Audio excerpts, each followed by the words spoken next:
Muy buenas tardes, amigos televidentes, una vez más con ustedes aquí en una nueva entrega de Visión RD, enfoque social con perspectiva diferente. Disculpándome porque ayer inicié la transmisión del programa desde casa y tuve inconveniente con el internet y no pude continuar, así que por esa razón fue que se interrumpió la transmisión y pues bueno, aquí estamos, hicimos el esfuerzo de venir al canal de manera presencial para hacer el programa desde aquí y cumplir con nuestro compromiso diario de traerle comentarios de interés respecto a las principales informaciones en el acontecer nacional e internacional. Más adelante, si la conexión, por supuesto, también nos lo permite, tendremos nuestro invitado especial del día de hoy, el político y abogado José Ricardo Taveras Blanco, es director general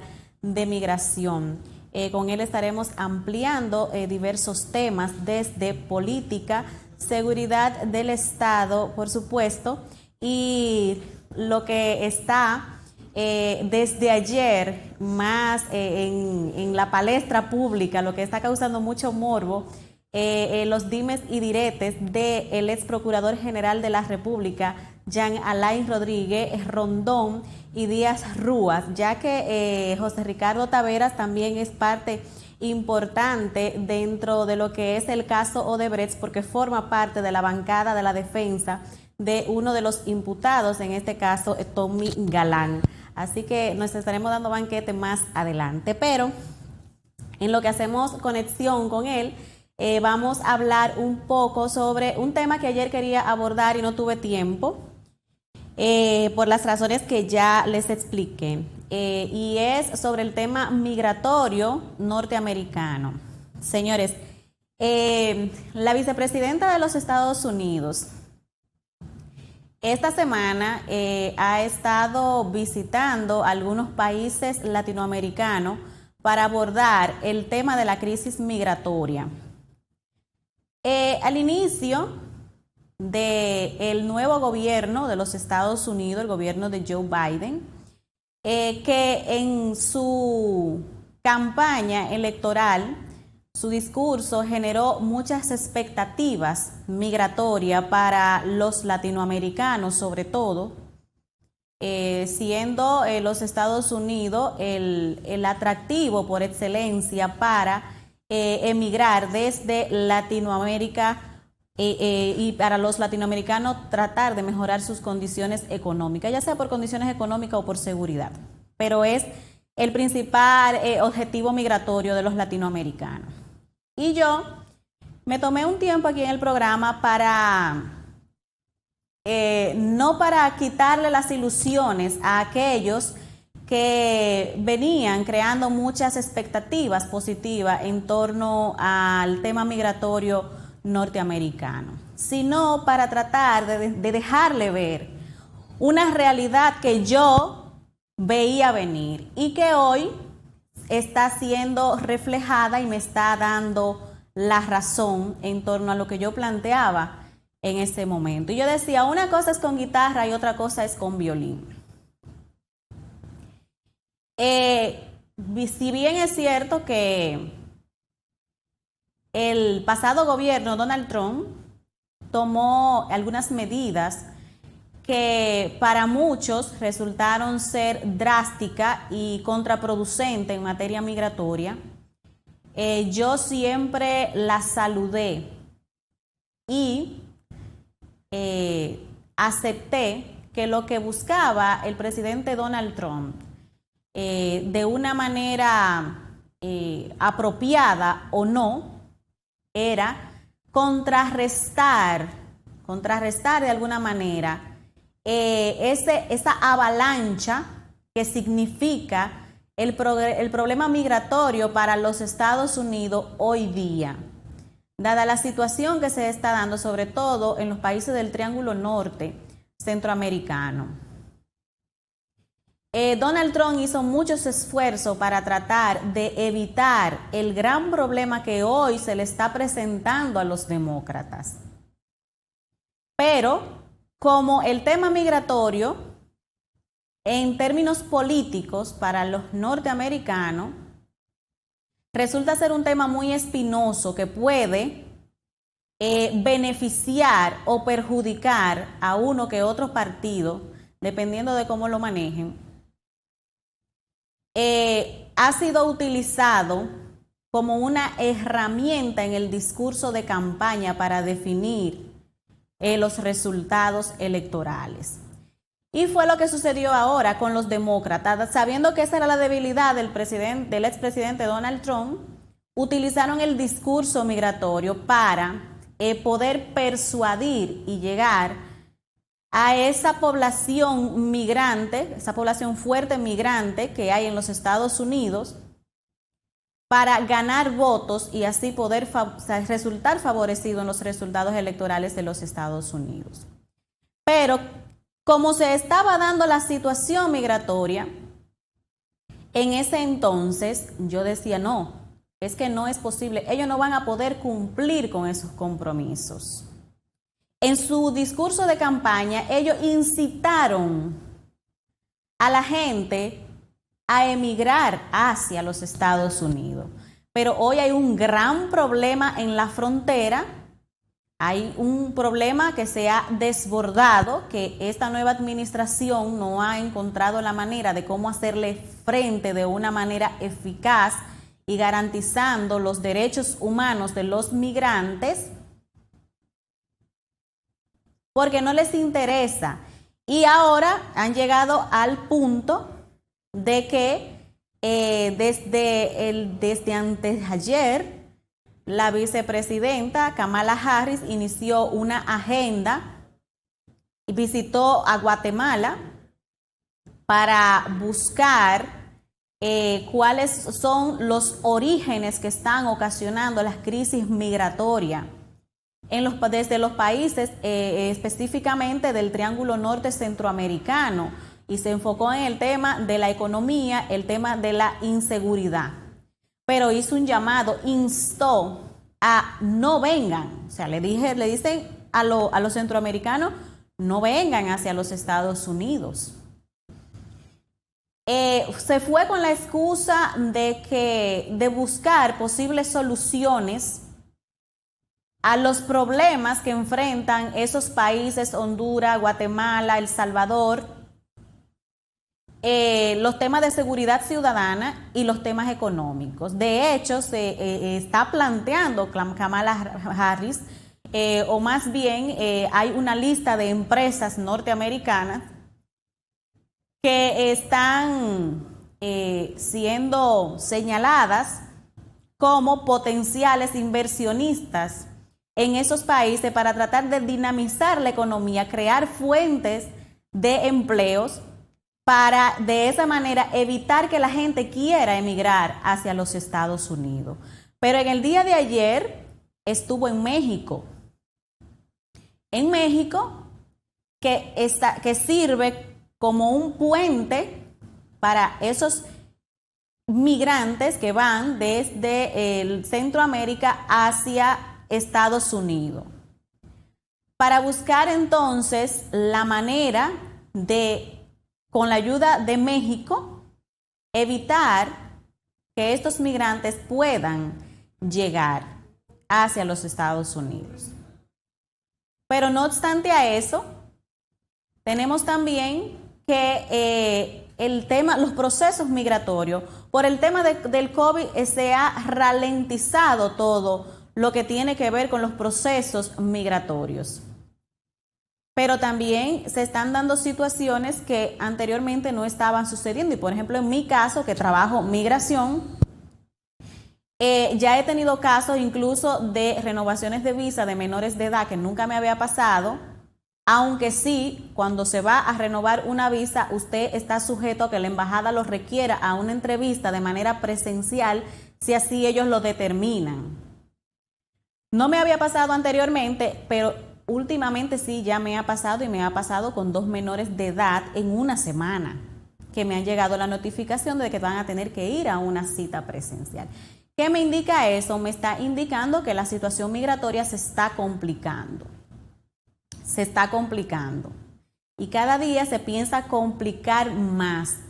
Y yo le decía a la gente, en aquel entonces, cuando tomó posición Joe Biden, cuando los demócratas llegaron al poder, que no se hicieran ilusiones.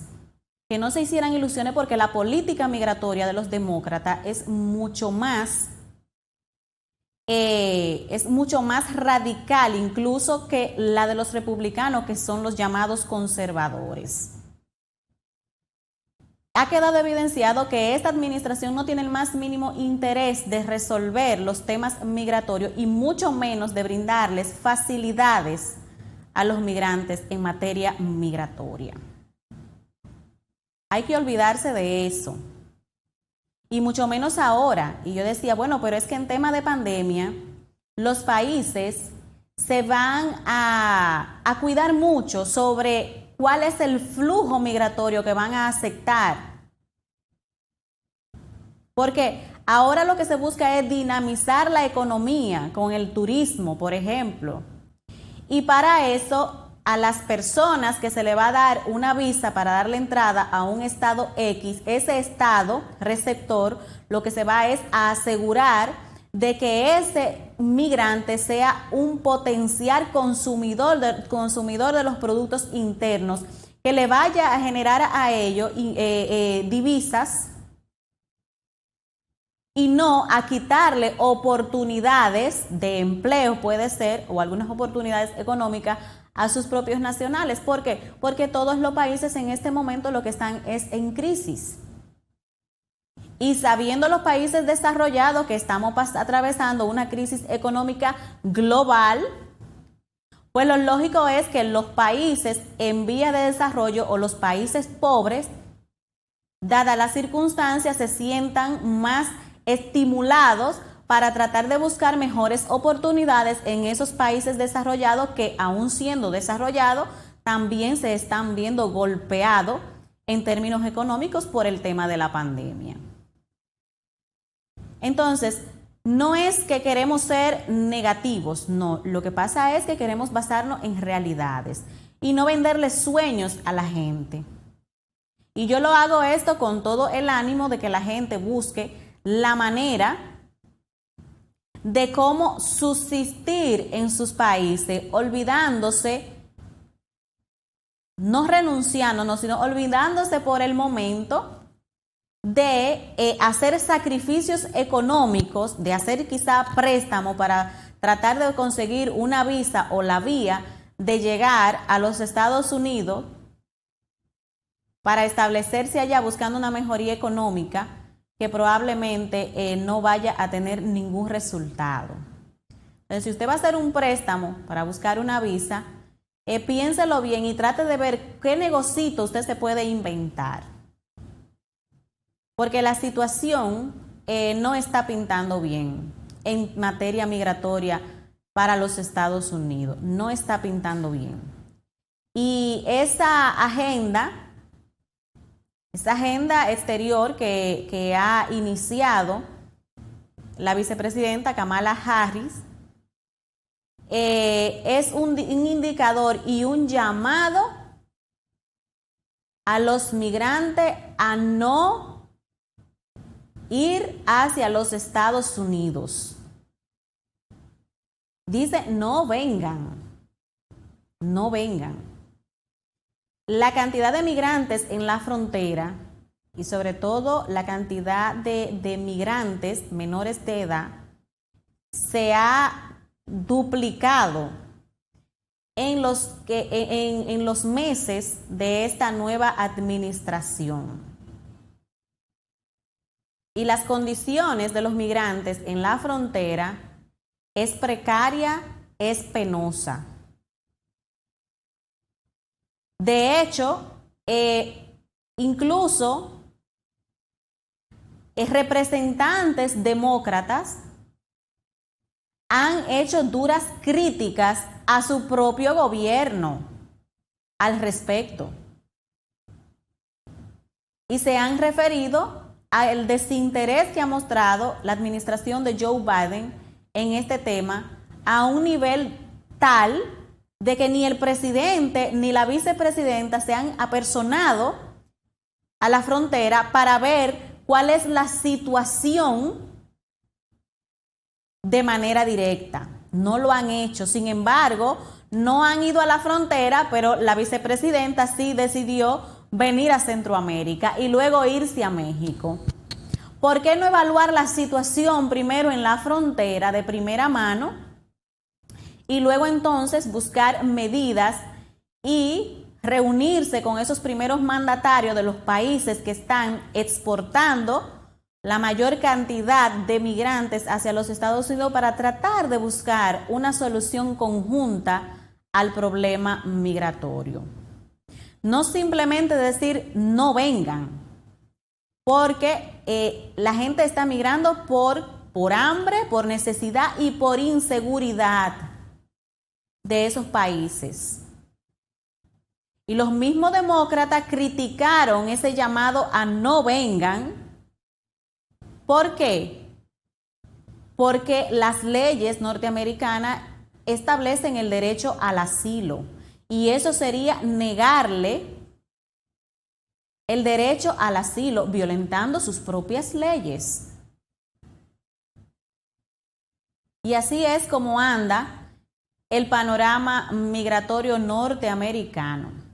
Y así es como está la situación de los migrantes latinoamericanos en la frontera de México y los Estados Unidos. Una situación que para México también resulta incómoda, porque hasta hace unas semanas atrás, Estados Unidos le había solicitado a México recibir a los migrantes en México, darle la estadía en México mientras esas solicitudes de asilo ellos la evaluaban. Entonces, nosotros vamos para los Estados Unidos, pero los Estados Unidos le dice a México, no, déjamelo ahí en tu país, mientras yo decido si lo dejo entrar a mi casa o no lo dejo entrar a mi casa. Y si no lo dejo entrar, entonces tú te encargas de él y sabrás qué hace. Un gran problema también para México, que ha tenido una gran participación en este tema y ha resultado ser incluso mucho más solidario que los Estados Unidos.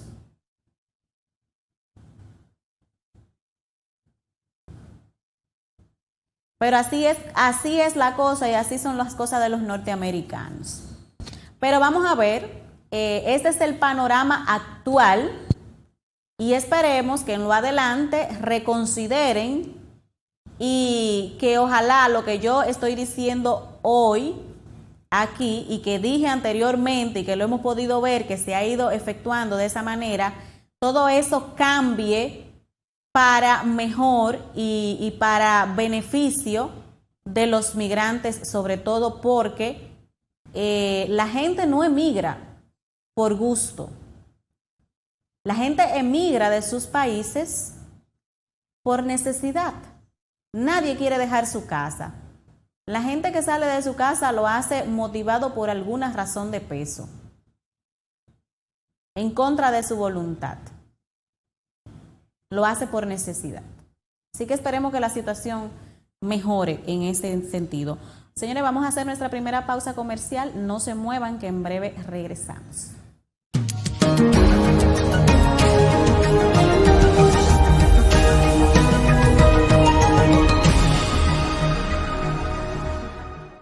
Muy bien, estamos de vuelta y continuamos con Visión RD. Y ahora sí, con nuestro invitado del día de hoy, el político y abogado José Ricardo Taveras Blanco. Un placer tenerlo nuevamente con nosotros aquí en Visión RD. Bienvenido, José Ricardo. Muchas gracias, Evelyn. Un placer de estar nuevamente con la querida Moca a través de tu programa. Para mí siempre será un gran placer. Vamos a estar siempre dispuestos, porque llegarle a los mocanos es muy importante. Gracias. Mira, eso De es de parte de parte. un santiaguero para sus hermanos mocanos. Ese es un buen mensaje, José Ricardo. Déjame aclararte que yo soy santiaguero, nací en Santiago, pero yo soy Taveras y mi abuelo, mi papá nacieron en Moca. Bueno, Mi mejor abuelo todavía. también, o sea, mi familia paterna es mocana. Es decir, Un estoy Santiago. de gente allá, es decir, que yo soy mocano, yo soy ángeles. De raíces, ¿verdad? Tus raíces son mocanas. Así que yo me siento ser un mocano más. José Ricardo, hay tantos temas que yo quería abordar contigo, pero el tiempo se nos limitó, ¿verdad? Porque se te presentó un inconveniente y llegaste tarde, pero aún así vamos a tocar dos temas importantes. Primero vamos a referirnos a lo que ha causado desde el día de ayer, ha generado mucho morbo en la población, tomando en cuenta el gran rechazo que ha percibido este exfuncionario, el ex procurador general de la República, Jean Alain Rodríguez, después de el ridículo que intentó hacerle pasar a la hoy actual Procuradora General de la República, la magistrada Miriam Germán. Algo que no le agradó a la sociedad y que a partir de ahí la tasa de rechazo hacia él aumentó.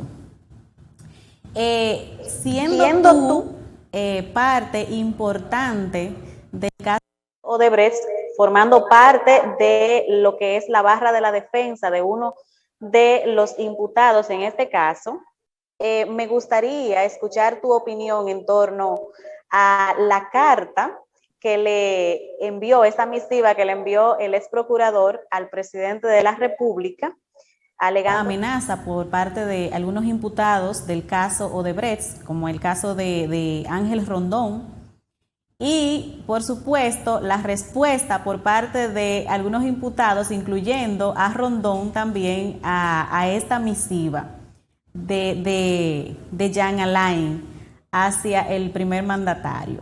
¿Qué te parece todo ese drama? Bueno, mira, te confieso que me dio más que nada lástima. Me dio hasta pena. Porque quien vio aquel gallo tan petulante mientras pisoteaba la dignidad de una dama como la magistrada Miriam Germán, mientras era poder, y mira esto, que ese espectáculo, esa payasada de la que hemos sido testigos con la publicación de una carta que él remitiera al presidente de la República.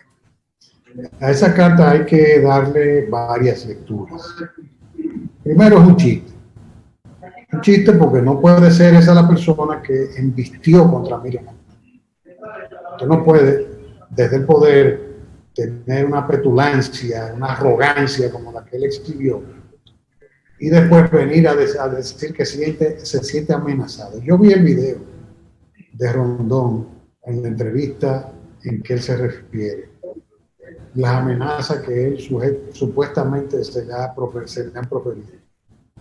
No se puede deducir del contexto de todo lo dicho que hubiese una amenaza. Número uno. Número dos. Esa carta tiene dos objetivos fundamentales. El proceso del caso de Odebrecht está llegando a su final. Ya la fase de interrogatorio de testigos, de acreditación de pruebas, está llegando a su final.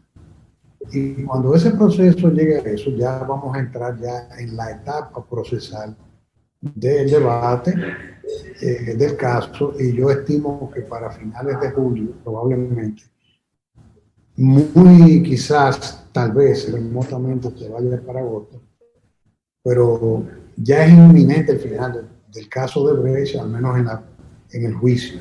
en la primera etapa del juicio. Podrían venir apelaciones, pero en lo que en esta etapa se está agotando. Y él necesita un condenado en ese proceso, porque él entiende que un condenado en ese proceso puede eventualmente reivindicar. Hay sectores de la Procuraduría General de la República que lo están reivindicando porque están sosteniendo la estafa procesal que él suscribió. Yo no entiendo por qué, pero lo están haciendo. Ahora, cuando él hace en una carta tanta mención a los americanos, de que él hizo esto, que Rondón fue sometido por la ley Maniqui, etcétera, etcétera. En definitiva, él lo que está haciendo es tratando de presionar con el cuco de los americanos para que el estamento judicial no dé al traste con lo que él concibe que fue su obra maestra, la que él pensaba que lo iba a catapultar a la presidencia de la República. Entonces, eso es una de las lecturas que está metiendo presión por otro. Pero el otro, la lectura del miedo. Hasta dónde este ciudadano que está consciente de que hay irregularidades en el desempeño administrativo que han sido más o menos admitidas por las nuevas autoridades de la Procuraduría General de la República, y todo parece indicar que él puede ser objeto de una acusación eventualmente, y podría eventualmente hasta caer preso, si los hechos que se le llegaran a imputar pudieran ser suficientemente graves como para meritar una prisión preventiva. En todo caso, yo lo que sí te puedo decir como abogado, y eso lo puedo debatir con quien sea en el país, que la instrumentación del caso de Brecht es una estafa procesal, y que esa estafa eventualmente puede ser investigada, porque ese expediente se ha constituido, y te lo puedo decir como tú dices, porque yo estoy en ese caso, se ha constituido una estafa procesal. ¿Por qué? Porque es una especie de obstrucción de establecimiento de las verdaderas responsabilidades. En ese detalle, porque el programa no es para eso, pero sí te puedo decir que solamente en haber suscrito de la forma irresponsable que suscribió el caso de Brecht y el encubrimiento que hay detrás de ese sometimiento, porque no es que está acusando y demostrando a nadie, no, es que el expediente se usó como un instrumento de obstrucción de una verdadera justicia, porque él impidió que los fiscales, después que estaban autorizados por un juez, aunque fuera por instrucciones políticas superiores, después que estaban autorizados por el juez de ir a Curitiba, establecer las verdades y interrogar, hacer la producción de pruebas masivas en Brasil, ellos sencillamente decidieron no hacer uso de ellas. Entonces, por esa base, es imposible tú poder pensar que este ciudadano pueda atormentar la sociedad dominicana con la posibilidad de que lo maten, porque la sociedad dominicana, igual que le expresó el señor Rondón, lo que lo quiere es respondiendo por sus responsabilidades, todas las que tuvieron. Mientras se establece si hubieran irregularidades administrativas o no. Mientras tanto, yo te puedo afirmar que si el Ministerio Público quisiera, solamente con el caso de Brecht hay herramientas para procesarlo. Entonces, es una payasada lo que ha hecho. La sociedad dominicana se dio cuenta y el rechazo ha sido universal.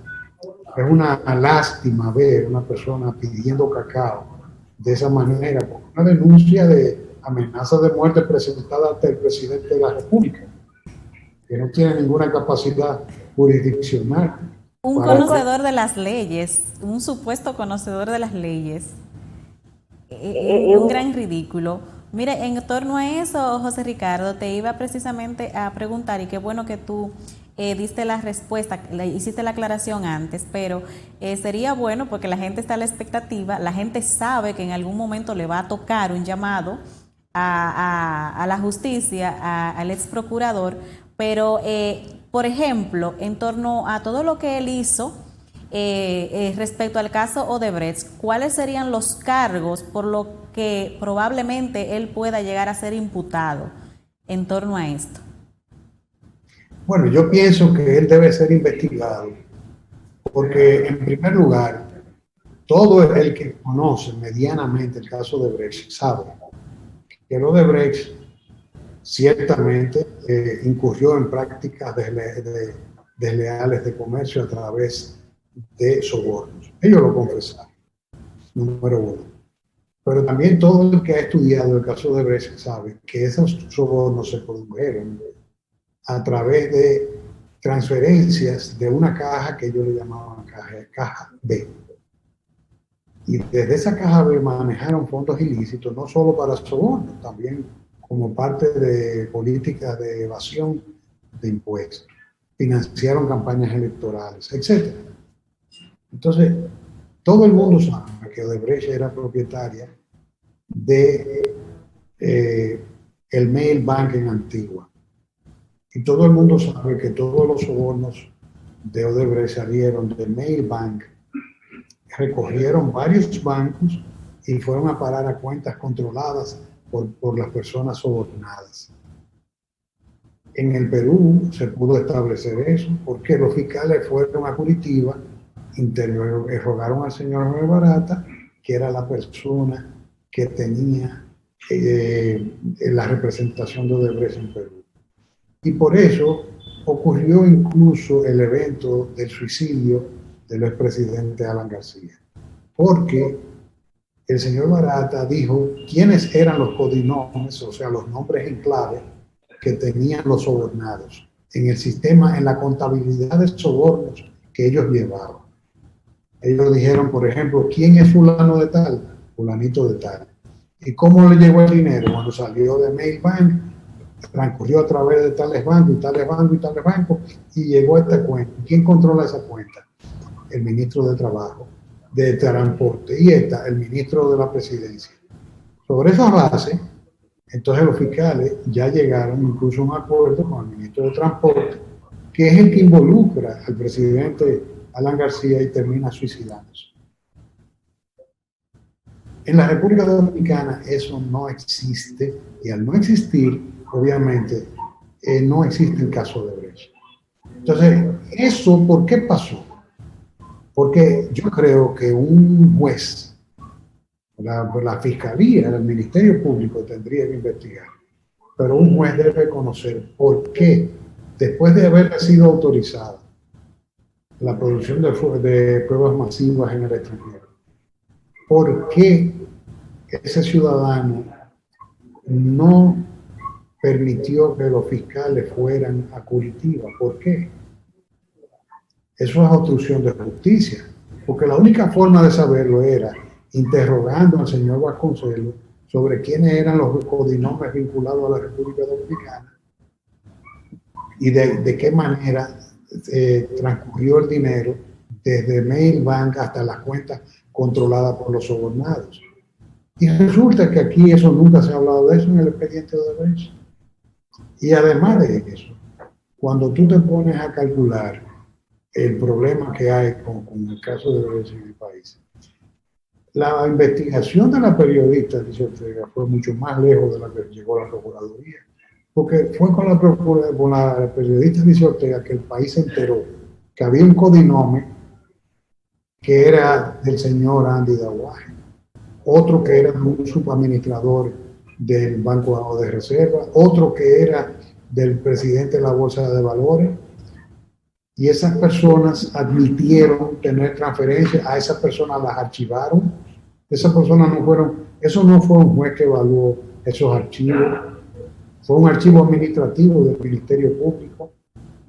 Entonces, ¿hasta qué punto esos archivos no son realmente una especie de cuerpo de delito? Eso yo creo que debe ser investigado. la obstrucción de no permitir que los fiscales, que el Ministerio Público desistiera por una orden de él, que probablemente recibió de más arriba, pero él tiene que decirle por qué él desistió de eso, por qué dejó la sociedad dominicana en estado de indefensión en la persecución de los que cogieron el dinero, porque resulta que cuando salen a reducir 2 o 3 cosas, no salieron a reducir los nombres de ninguno de los imputados que están en el caso. No se evidenció la relación entre los imputados y los codineros. Pero para nada. Es que en el expediente eso no existe. José Ricardo. Aquí, por Alicia Ortega. Porque si no, no se sabe. José Ricardo, la gente... ¿O te parece que una decisión de esa naturaleza puede quedarse sin derivar ningún tipo de responsabilidad? No. Sin dudas debe abrirse una nueva investigación en torno al caso Odebrecht, que si bien es cierto que los mismos imputados no podrán ser investigados por este caso una vez que se concluya, pues se puede abrir una nueva investigación en torno a esto. Mira que la gente se pregunta mucho, José Ricardo, por qué muchas pruebas que trataron de ser incorporadas por este nuevo Ministerio Público fueron rechazadas por el juez que está conociendo el caso de Odebrecht. Hay una mala estructuración del expediente que se dio originalmente por el pasado Ministerio Público, que quizás no le permitieron al juez poder acoger esas pruebas. Pero sí se puede abrir una investigación, un nuevo caso, para determinar si hubo encubrimiento o obstrucción de justicia por parte del anterior Ministerio Público. Yo escuché parte del liderazgo actual del Ministerio Público expresando que ellos iban a abrir un Odebrecht 2.0, ojalá. No he visto ningún apresto en ese sentido, pero ojalá que lo hagan. Se lo deben al país. Bueno, el país, yo lo que sé que mientras tanto fue estafado procesalmente. Una estafa procesal, porque no puede ser, no se le puede llamar de otro modo. Económico y procesalmente. Lo que se ha invertido en ese proceso. José Ricardo. Hombre, esto no tiene madre. Eso no puede quedar impune. Necesitamos una hora para hablar del caso Odebrecht, o quizá más, porque son muchas cositas que tú sí manejas, muchas informaciones en torno a este caso que la ciudadanía no maneja y que pueden ser ventiladas sin que eso afecte el proceso para nada. Pero surgen muchas noticias en torno a este caso y las interrogantes para la ciudadanía cada vez son mayores porque los vacíos quedan ahí, la falta de respuestas están ahí. Decir a tus televidentes que no tengan ninguna expectativa de que con ese proceso se puedan derivar responsabilidades en este. Si se abre uno nuevo, porque no está prescrito, eso no está sujeto a prescripción.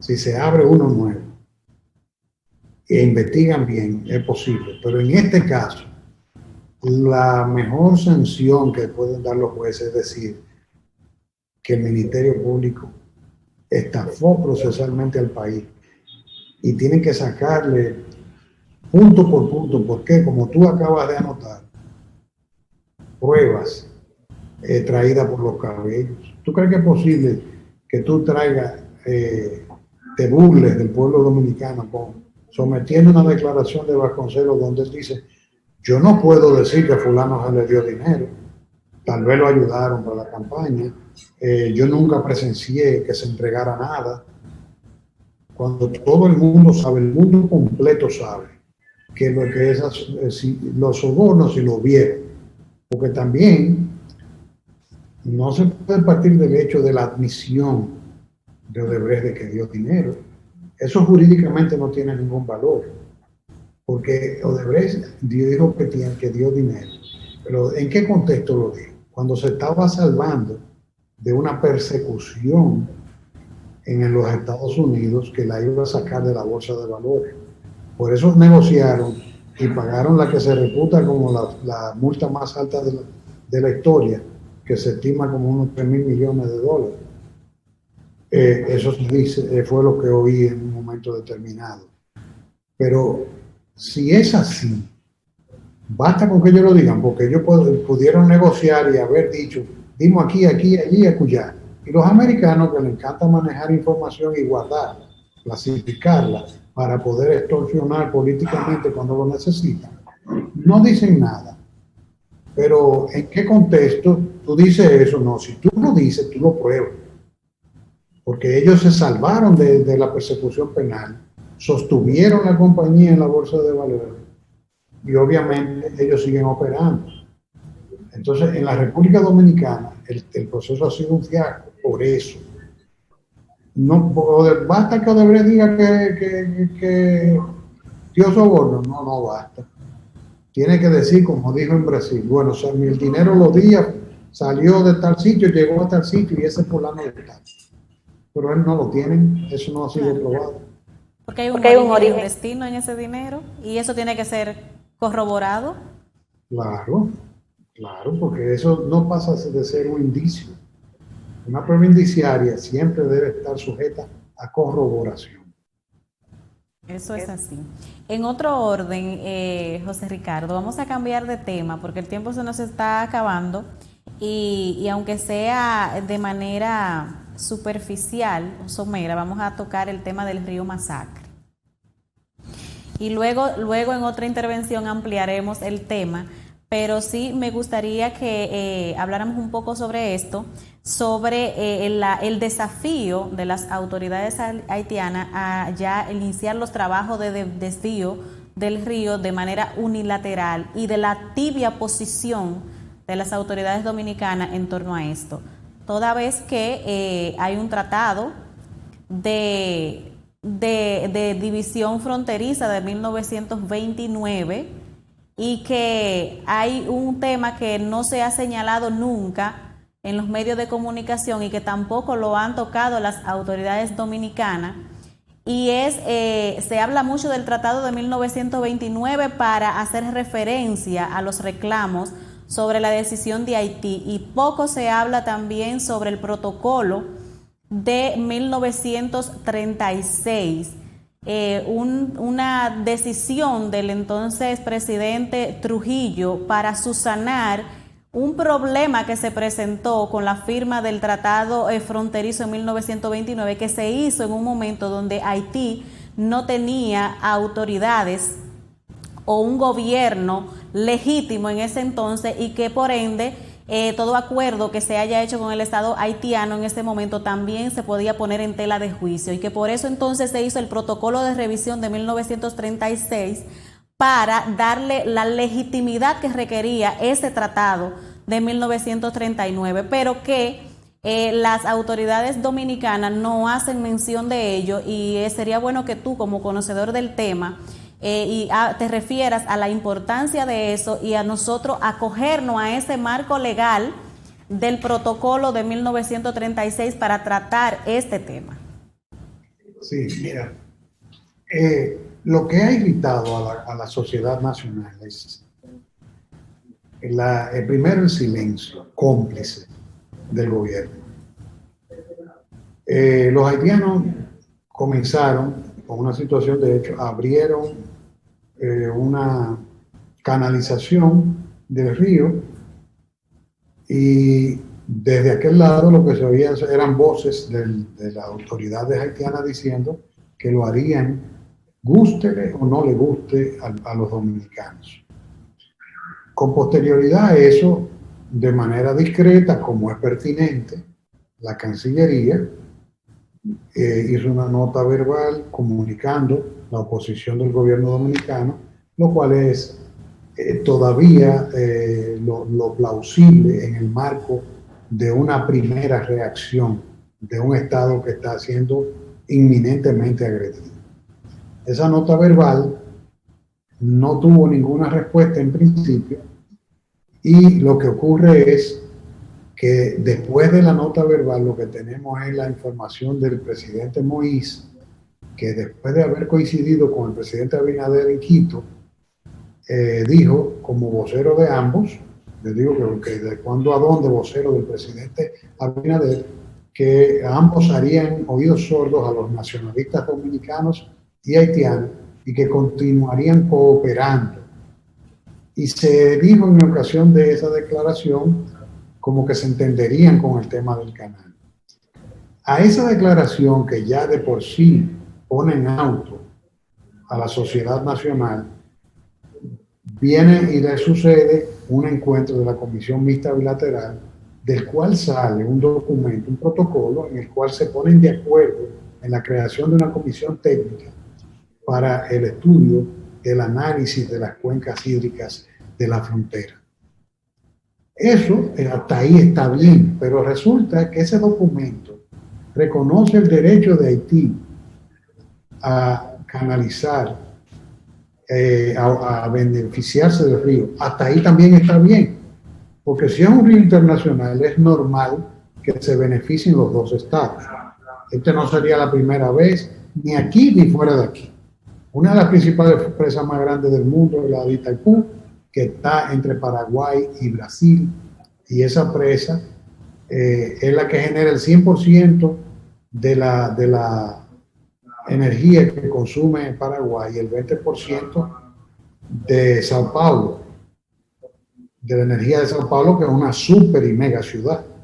O sea, estamos hablando de una presa de las más grandes del mundo y se aprovecha. Nosotros mismos en el año 78 suscribimos con Haití la construcción de un dique derivador y eso fue acordado entre ambos estados y eso no generó ningún ruido porque eso se inscribe dentro de algo normal, de los estados sensatos. Pero parece como que en la Cancillería ya no hay gente que alerte al canciller y que alerte al presidente en el sentido que le digan, miren, no, eso no se trata así, porque eso está regulado por el Tratado de Paz y Amistad Perpetua de 1929, que se ratifica en 1936, se culmina en 1936, tal como tú has observado, y entonces ese tratado especifica muy claramente que ese tipo de cosas se manejan sobre la base de decisiones bilaterales. ¿Qué pasa? Se nos agotó el tiempo, sí, pero... Para cerrar el tema, que ahí ni siquiera se pactó una suspensión de las obras de Haití. Y ellos han seguido. Y la autoridad dominicana está inerte, con un canciller que lo que está haciendo es perifoneando los cuestionamientos de los haitianos, que son mentiras, dicho sea de paso. Nosotros no estamos aprovechando esas cuencas. Así es. Y el impacto medioambiental, eso queda pendiente también para analizarlo en una próxima intervención respecto a este tema. Gracias, José Ricardo, por haber estado con nosotros. Gracias a los televidentes y será hasta mañana una nueva entrega de Visión RD. No se vayan, que a continuación viene Entre Jerez. Te queremos siempre, José Ricardo.